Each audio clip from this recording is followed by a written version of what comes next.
Dear audience, Assalamu alaikum. A gracious welcome to you all on the second round of the very first inter-school English debate competition organized by Bangladesh Television Chattogram Center.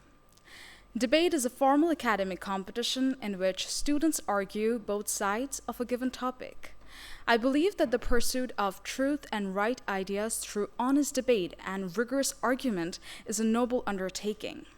When a student participates in debate, they are challenged to look into issues in depth and form perspectives, and through this, they become better critical thinkers.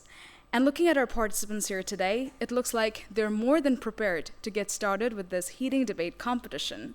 So on that very good note, I, your host, Prapanti Chakrabarti, would love to invite you all to come along and watch our very lively debate competition participated by two competed teams. Dear audience, today the selected motion for the debate competition is: dependency on technology system is the main obstacle for practicing moral virtues. The team for the motion belongs to International Hope School, Bangladesh. The team against the motion belongs to Mirzapur Cadet College. Speakers for the motion are Musammat Nasreen Akhtar Adiba, Sharif Takbir Ahmed, Faika Tasnim Chaudhary Adiba. Speakers against the motion are Cadet Farhan, Cadet Adian, Cadet Taskin. The honorable adjudicators of today's session are Adnan Hussain, Assistant Professor, Department of English, Dhaka College; Hossain Shahadat, Senior Reporter, News 24; Ahmed Reza, Vice President, Bangladesh Debate Federation. The topics on which our honorable judges are going to assign marks in the constructive round are Presentation 5, Language and Pronunciation 10, Presentation of Theory and Information 15, Argumentation and Rebuttal 10. The topics on which our honorable judges are going to assign marks in the rebuttal round are Presentation 5, Language and Pronunciation 5, Argumentation and Rebuttal 20. Dear viewers, now we would like to introduce our honorable moderator of today's program, who will conduct the entire competition and announce the results at the end. The honorable moderator of today's session is Dr. Iftikhar Uddin Chaudhary, former Vice Chancellor, University of Chittagong. Now, I would most humbly like to request you, sir, to come up on the stage and take your seat.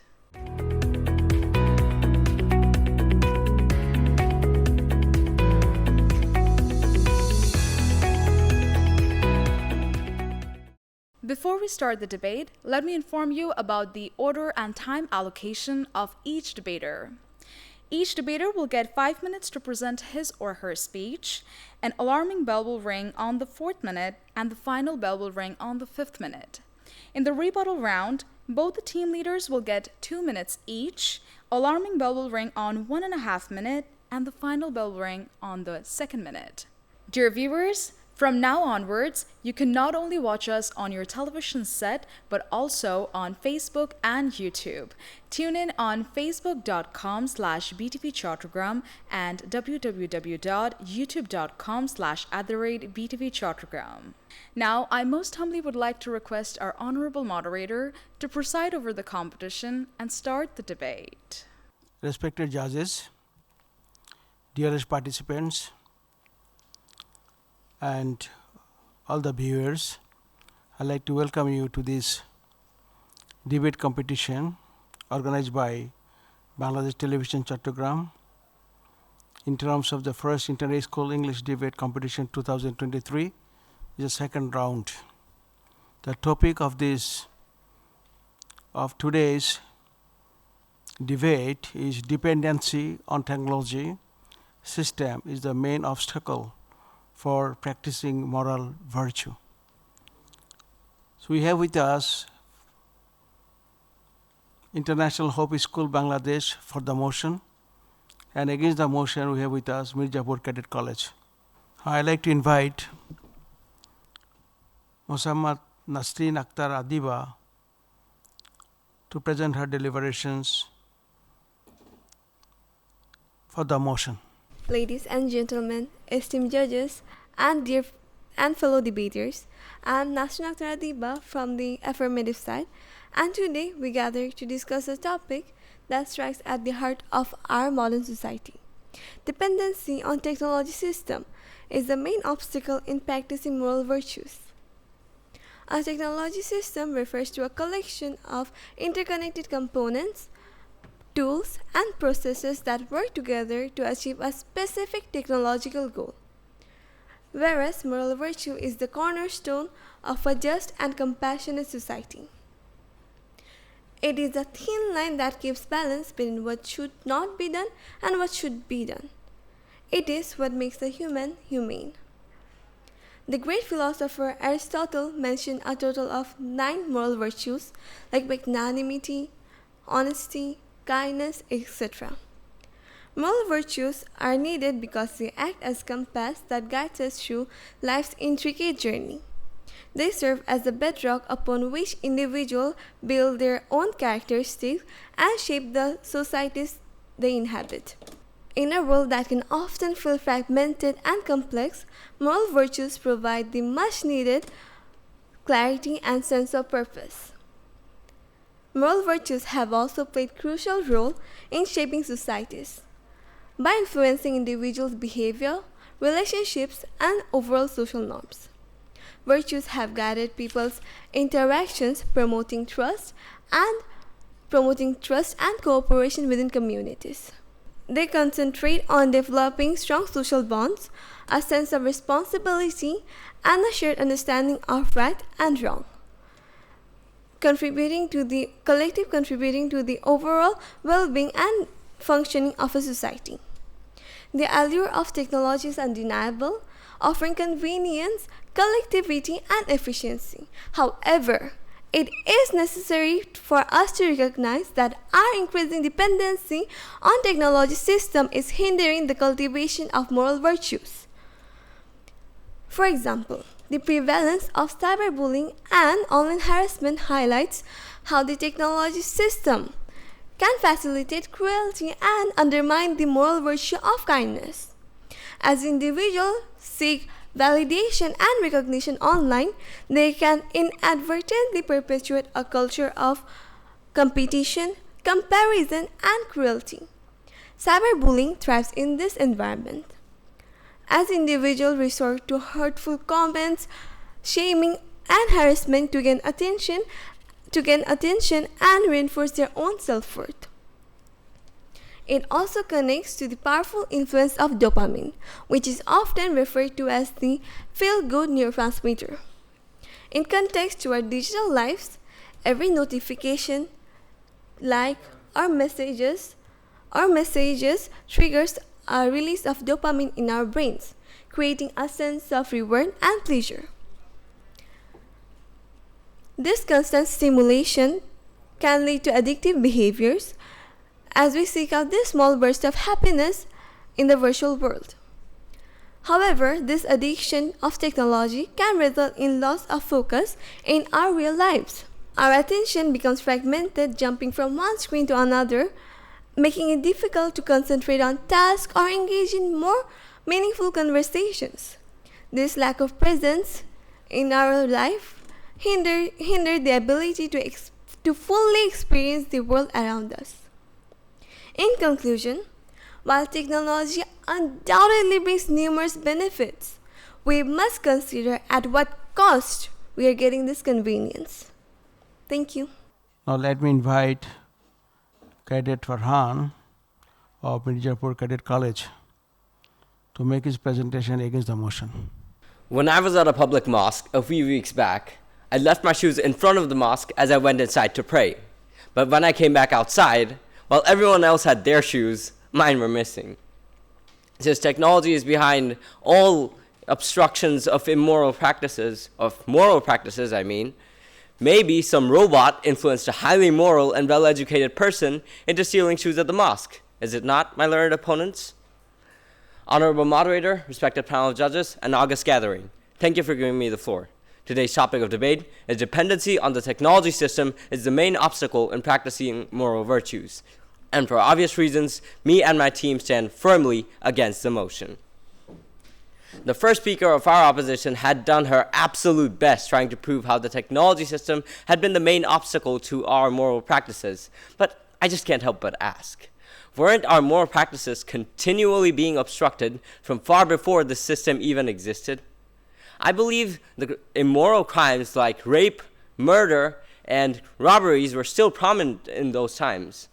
The blaming the technology system alone for our lack of self-control is not only irrational, but also disregards the complexities of human decision-making along with the historical and cultural influences.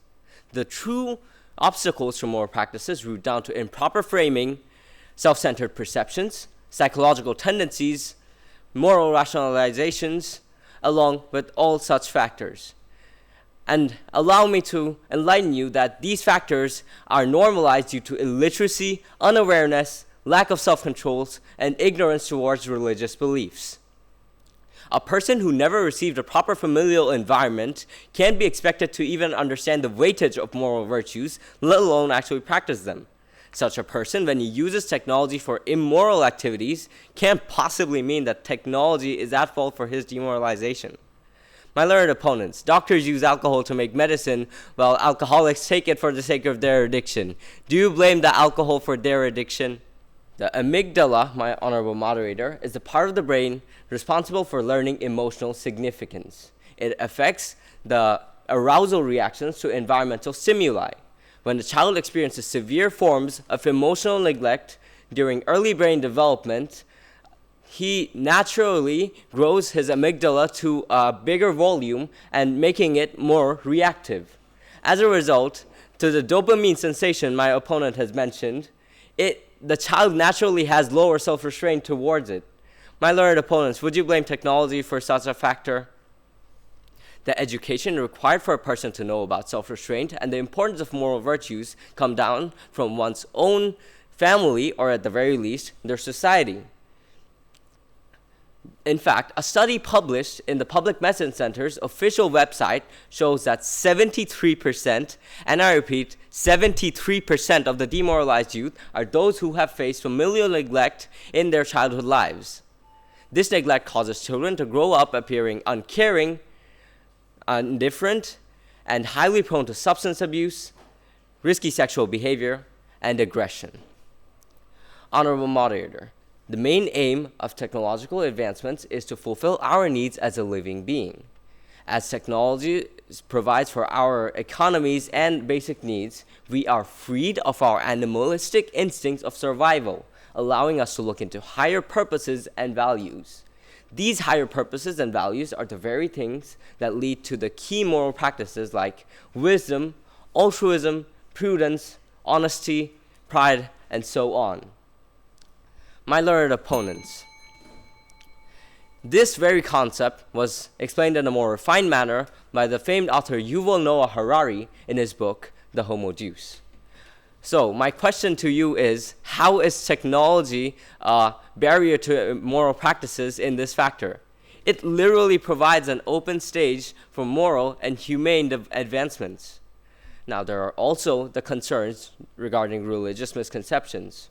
For instance, today's terrorists are those who misguide people to join them using misinterpretations from the religious scriptures. For instance, in Islam, the verse number 5 of Surah At-Tawbah from the Holy Quran is used to rationalize their activities to the general public who have no idea that this was actually a guideline for the Battle of Badr. This verse translates to slay the pagans wherever you find them and seize them. They use this verse to do incomparable violence to rationalize their activities. Do you blame technology for such factors? And with that point, I would like to conclude my speech. Thank you, everyone. Now I'd like to invite Sharif Takbir Ahmed of International Hope School, Bangladesh, to make his presentation for the motion. Good morning, dear ladies and gentlemen, honorable judges, and my fellow debaters. I am for the motion that dependency on technology system is the main obstacle in practicing moral virtues. First of all, technology system is not only a screen or a robot. Technology system includes everything that helps us in our daily lives and that relates to technology. Let's take the air conditioner, for example. Nowadays, children ask their parents before going to a guest house whether they have an AC or not. Do we really agree that that is a very virtuous thing to do?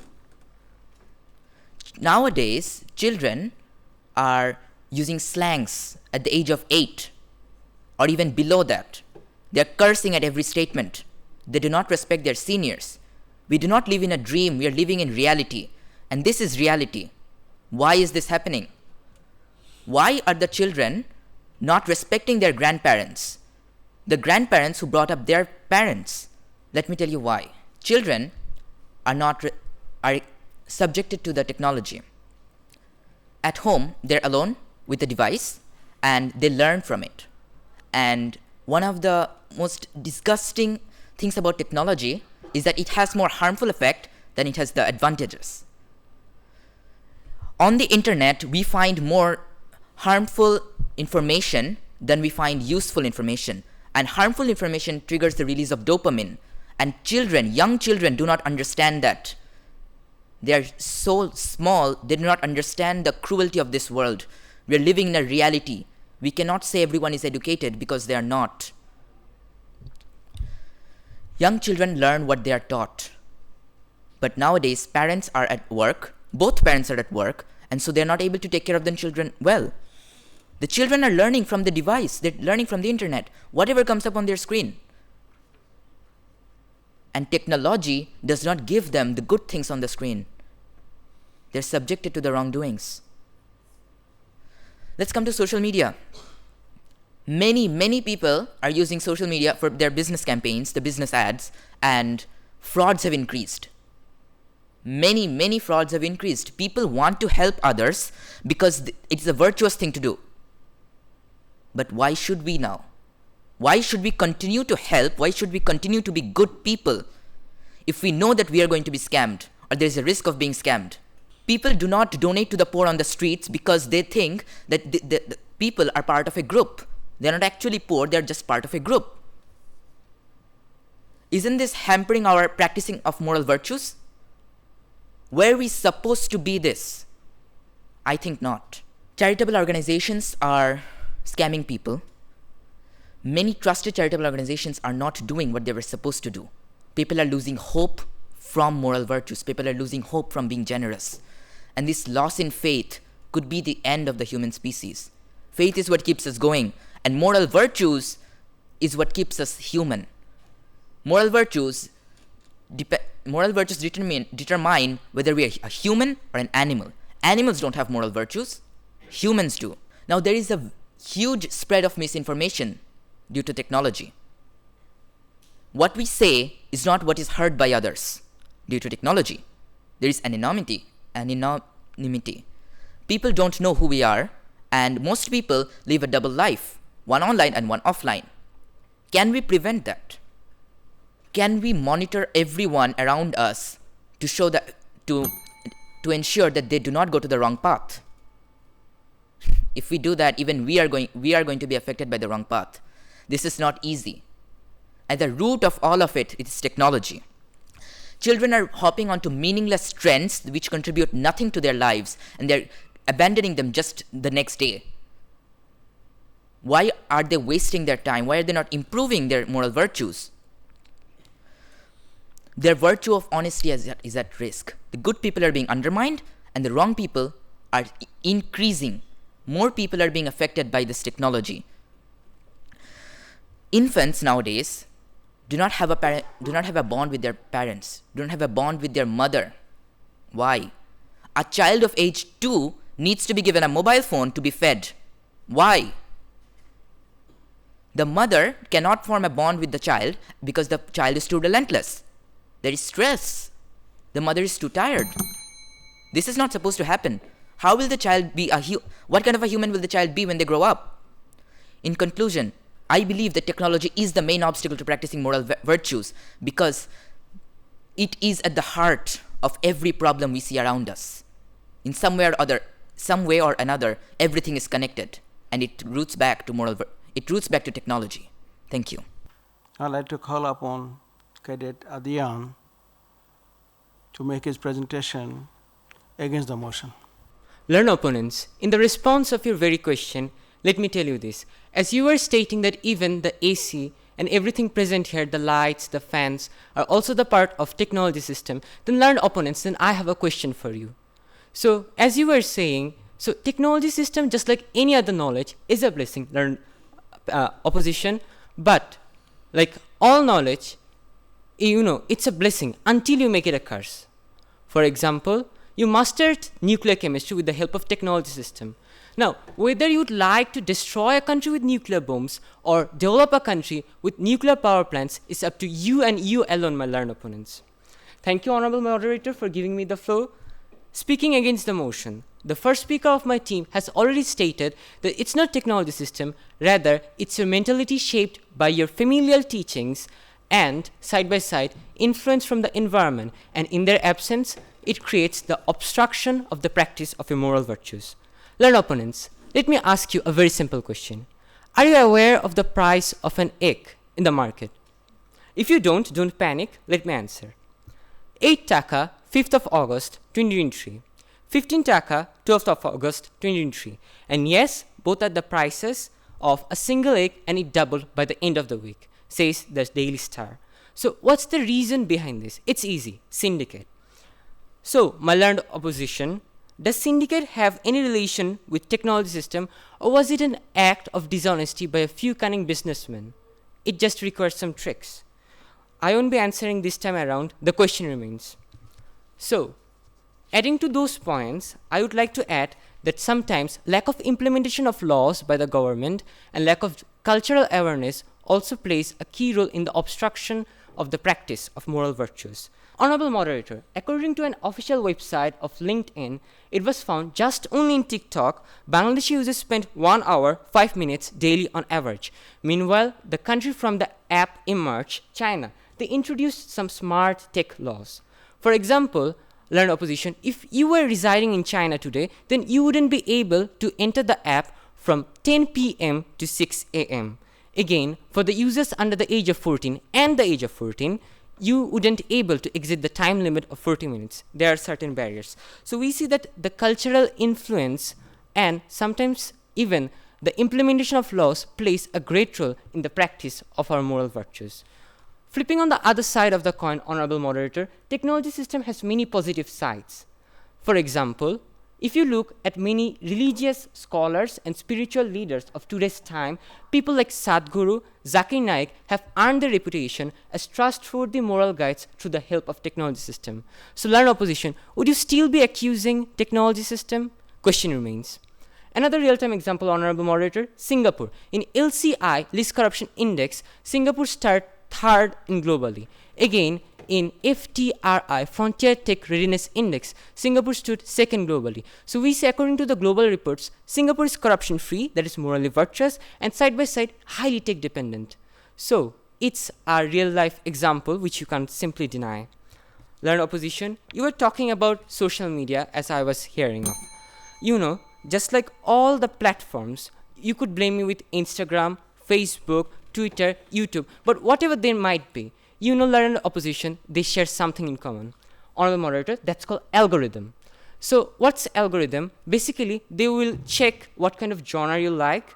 They will see what kind of friend circles you're bounded with those types of platforms, and they will regard that what kind of search history you have. And basing on those, Honorable Moderator, they will reveal you the contents. The contents never arrive from the thick air. So it's your mentality that will tell you how you're going to use the technology, not the technology that it will predict how your moral virtues are going to be. So you see, again, that moral virtues are actually highly shaped by those same factors at the end of the day, the cultural awareness, implementation of laws, familial teachings, and also environmental influence. It is very sure, Honorable Moderator, that the technology system is never the main barrier in the practice of moral virtues. Thank you, Honorable Moderator. Thank you all. Now I like to call upon Faika, Tasneem Chaudhary, Adiba, the team leader, to speak for the motion from International Hobby School, Bangladesh. Ladies and gentlemen, esteemed judges and my fellow debaters, today we stand united in our exploration of a profound quandary that is our motion. Dependency on technological systems is the main obstacle to practicing of our moral virtues, and we have enough reason to believe so. As we navigate the vast sea of innovation, we must carefully balance the scales between progress and our ethical compass. Over the course of my address, I will dissect three pivotal facets of this discourse: the insatiable quest of attention stoked by technology and social media, the uneven equilibrium between the advantages and drawbacks of our technological systems, and the certain erosion of cultural individuality amidst the tide of multicultural influences. Esteemed judges, we live in an era where every notification resonates like a siren's call, beckoning us to come and seek validation through technology and social media. These platforms, designed to facilitate connection, have metamorphosed into arenas for competition of likes, shares, and comments. In this race, our virtue of humility takes a back seat as we meticulously craft and curate digital personas. The eminent philosopher David Hume aptly observed, "Virtue is more to be feared than vice, because its excesses are not subject to the regulation of our conscience. Our ceaseless hunger for online affirmation risks the eclipsing of our moral principles." Esteemed judges, yes, we cannot deny that the allure of technological marvels are irresistible, but we can't either disregard the shadow that is cast by their shortcomings.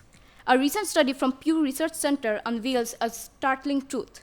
A staggering 64% of users feel overwhelmed by the deluge of online information.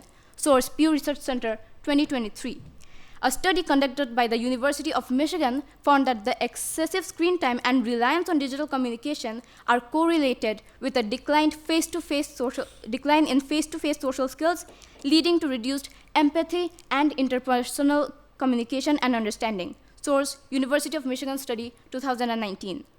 Our lives are entwined with an incessant torrent of data, and this is often the cost of nurturing genuine human connections and fostering ethical conversation and contemplation.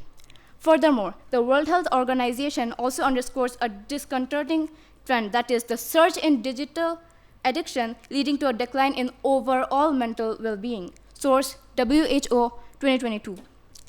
While technological advancement does afford convenience, it simultaneously unleashes a barrage of distractions, undermining our ability to practice virtues like patience and focus. Esteemed judges, in this grand tapestry of human evolution, technology weaves both wonder and woe. It is incumbent upon us to recognize that unchecked dependence on technological systems will cast a shadow over our moral virtues. As we traverse the digital realm, we encounter a paradox. The very technology uniting us on a global scale also threatens to dilute our cultural identities. Our unique traditions have to stand vulnerable to the eroding force of cross-cultural influences, which is why I could not agree more with you, first speaker. The renowned author Salman Rushdie once mused, "What is freedom of expression? Without the freedom to offend, it ceases to exist." Similarly, the freedom to preserve and celebrate our cultural individuality is paramount, lest we blur into an indistinct mosaic of global trends. It has given us fresh avenues to express who we are, but before all these gadgets and gizmos, we weren't as easily influenced by others. But now, with all these tech toys, it seems like we are the ones who are being controlled. A study published in the Journal of Youth and Adolescence revealed that adolescents who experienced cyberbullying were more likely to exhibit aggressive behavior, indicating a troubling link between digital connections and a decline in moral compassion. Source: Journal of Youth and Adolescence, 2018. In sum, technology does bestow undeniable benefits. However, its over-reliance risks jeopardizing our moral fabric of our society, our community, by impeding virtues such as empathy, honesty, and kindness. The remarkable expansion of light in the wake of technological advancement, this omnipresent light symbolizing progress, casts greater shadows on our moral virtues.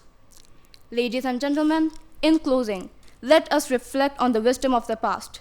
Socrates once said, "An unexamined life is not worth living." However, in today's age and era, and unexamined technological dependency is not worth embracing. The frenzied pursuit of attention, the sobering imbalance between tech benefits and detriments, the delicate dance between cultural exchange and preservation all point to a single truth. Our reliance on technological systems is indeed the chief impediment to our practicing moral virtues. Thank you. Now I call upon Cadet Taskin, the team leader against the motion from Mirzapur Cadet College. First speaker of my opponent seemed to think that technology is the mischievous troublemaker behind all immoral acts, pointing fingers at cyberbullying and privacy slip-ups. But hang on a second, these glitches aren't baked into technology's code, rather it's the product and reflection of our own human behavior and our own mindset. Thank you, Honorable Moderator, for giving me the floor, speaking against the motion. Now, my honorable opponents, please select a main topic. When your second speaker is talking about that technology is disgusting and it has more harmful sides than the good sides, the third speaker is talking about that it has a lot of good sides. So I can decide what you are talking about. Then again, the second speaker talked about the child being addicted to mobile phone. But honorable opponents, when you give your 3-year-old child a mobile from that age, it's due to parental neglect that he will be addicted to the mobile phone. If he does not eat because of being addicted to the mobile phone, it's the parental neglect, because why did that parents give him that mobile phone when he did not need them? My opponents seem to blame for technology for harming our moral virtues, but let me say one thing, that when in the middle of the night you urgently will need blood, there will be no donors, the blood bank is completely empty, then the first thing you will do is either call someone or post it on social media. In both the cases, you have to depend on technology. If you don't, your life will be at risk. Dear audience, we saw that the famous YouTuber named Mr. Beast in 2019 planted 1 million trees and posted it on YouTube. As a result, it got a massive support and he was able to plant more than 19 million trees within just a few months. Opponents, in both the cases, we depended on technology and it did not obstruct our moral virtues, rather it enhanced our practice of moral virtues. Ladies and gentlemen, depending on these very technology, movements like hashtag Black Lives Matter, hashtag MeToo have gained massive support. In 2020, within only 14 days, 45 million plus posts were dedicated to hashtag Black Lives Matter. And as a result, the discrimination against the black people in the following 3 years were reduced by almost 3 times. Source, New York Times.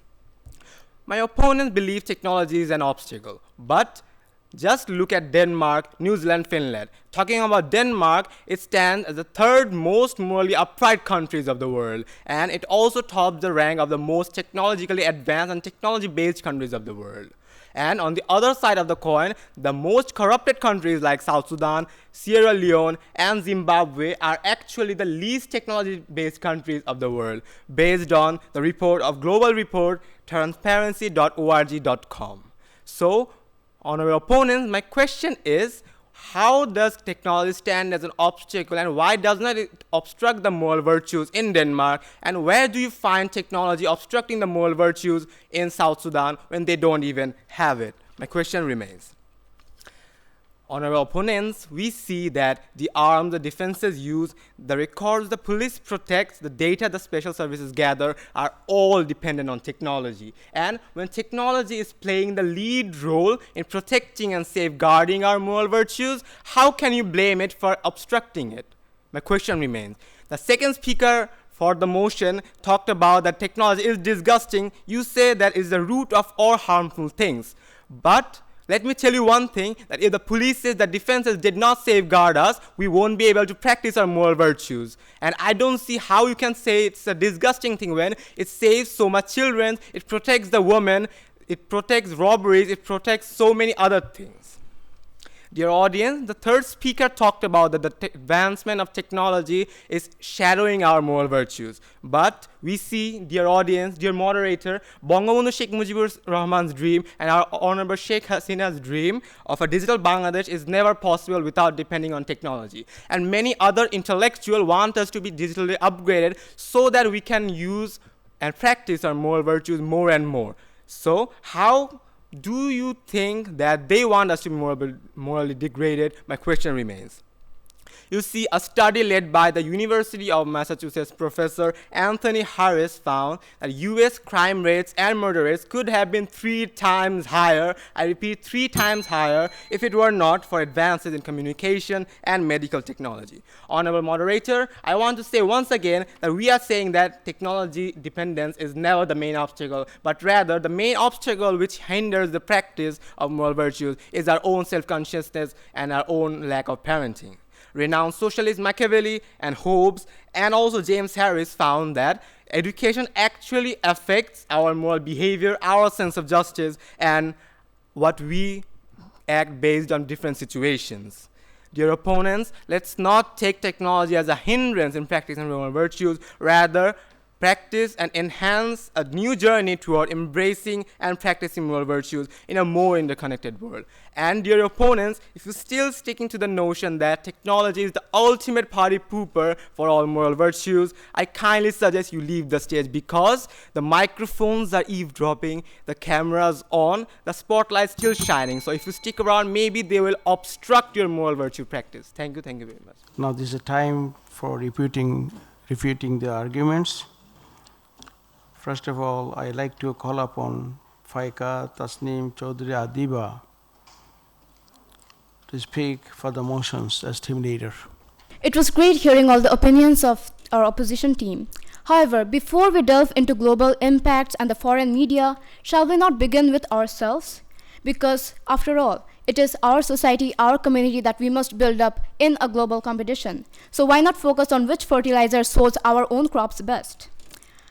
I see our opposition team once and again going to the same familiar comfort of saying that it is upon the person who is using technology and not technology itself. Well, USA also said that it's guns who kill, not the people. I mean, it's the people who kill, not the guns. And I don't think the school shootings have decreased much. It's up to you to research. And I doubt that the father of our nation would dream of a tech economic Bangladesh shrouded in carnage with the latest methods of vices. I think it is our moral virtue which comes first. And it is important for us to realize that we have to differentiate between technology's role as an enabler and its potential to impede moral virtues. Circling back to the second speaker, yes, we do have our algorithm, of course, because we are so advanced in our technologies, but once you open a brand new account and you go to the homepage of any website, what do you find? We haven't searched anything yet. The first thing you find is the trending page. What have the people in your country searched the most this week? What do your mutual friends watch? What do the friends of your friends and the community all over the world prefer to see? That's what we are being subjected to. We have to monitor people who are using technology in a disadvantageous way. But what about the people who are going to monitor them and being influenced? It is important to Furthermore, it is important to understand the distinction between virtual empathy and genuine in-person empathy. The study from the Journal of Youth, as I mentioned, proves it better than I. Online campaigns and forums often prove a point for the global media that they have been progressing. However, do you find many people coming to help you in the middle of the night when all of your 1 million followers are asleep? Thank you. In terms of refuting these arguments, now I call upon Cadet Tasneem, the team leader from Mirzapur Cadet College, against the motion. Honorable moderator, for giving me the floor again. The first speaker of our opponents talked about cyberbullying, hate comments, etc. But the person who is committing cyberbullying and doing hate comments is already virtually and morally degraded. And that's why he's using technology as his means to practice his immoral acts. You cannot blame that technological dependence is the main obstacle here. And the second speaker of our opponent already talked about that when you give your child a phone to eat, he cannot eat his food without his phone. He becomes addicted to it. He does not listen to his parent. But weren't his parents at fault for giving him the technology at that young age? My question, I know I won't get the answer. Then you talked about the double life we lead. But we see that double life, we don't lead it only on social media, but also in real life. What a person talks to you about, he can also backbeat you, my learned opponent. This does not only happen in social media, it happens in real life as well. You cannot neglect this. And then the third speaker talked about the excessive screen timing of various social media and various apps. But let me tell you something. My second speaker already talked about that. TikTok in China, we cannot access it at night. You cannot over limit the time limit of 40 minutes. So we see that the excessive timing is not the fault of that technological advancement, but rather is the fault of our own laws. If we had implemented the laws, we were still aware, we would be able to use them over the time limit. Then again, you said that cultural change is not a good thing, but I repeat, cultural change is a very important thing for practicing moral virtues, because once the culture was in our country that women should not be educated, but for being influenced by other cultures, now the women are educated. This is a positive change, and there are many positive changes like this. You talked about many things, but let me talk that this topic is not bounded within our country, but the world. Thank you. Thank you. Now let us wait for the results. Meanwhile, I like to say that you see the whole globe and the Bangladesh nation, our beloved Bangladesh as well, looking for the young people like you who will be the pathfinders in the future, and for the not only for the nation or for the citizens of the nation, but for the whole globe as well. So the arguments you have just presented, I think is quite impressive, and I am really impressed to see your intellects, to see your arguments, to see your, pronunciation, to see your language using. All those things are really incredible to me. At the same time, I like to see all of you to be more growing, yourself, to lead the country in near future, how we have to see the country, and we like to see the country in terms of the ideology of Bangabandhu Sheikh Mujibur Rahman, and also our great liberation war of this sector. Meanwhile, I like to say that, you see, as per our former Indian President APJ Abdul Kalam, he said, dream is not what we see in sleep. Dream is that thing that doesn't let us sleep. I think you people are now on the track that you are not going for dream, seeing the dream or feeling the dream as well, not as apart from this kind of reality. But you know that Socrates said, knowledge is virtue. What knowledge is virtue? Why he said knowledge is virtue? You have to understand that the education and knowledge is a big difference. It's a quite diverse opponent. If the education, we can't transform the education to the knowledge, it can't be a virtue. And what means virtue? Means you have to feel the pain of others. If you don't feel the pain of others, you can grow the feeling for the others, then your education cannot be transformed to the knowledge. That was said by our great educationist, the founder of the education arena in the whole globe from the beginning, as for Socrates, was he said. Then he said knowledge is virtue, knowledge is power. If the knowledge becomes virtue, then knowledge becomes the power. So you can rule the whole nation, whole world in your terms, what you said at the youngs. So thank you very much. Let me wait for the results. I think the result is ready from the judges. Okay, there is result in my hand. Winner team of today is Mirzapur Cadet College. The best speaker is the second speaker of opposition, Cadet Adian, right? So thank you very much for your wonderful presentation. Very splendid, very prolific, and very, very generative. You have produced in that way that you can get more lesson from you people. Thank you very much.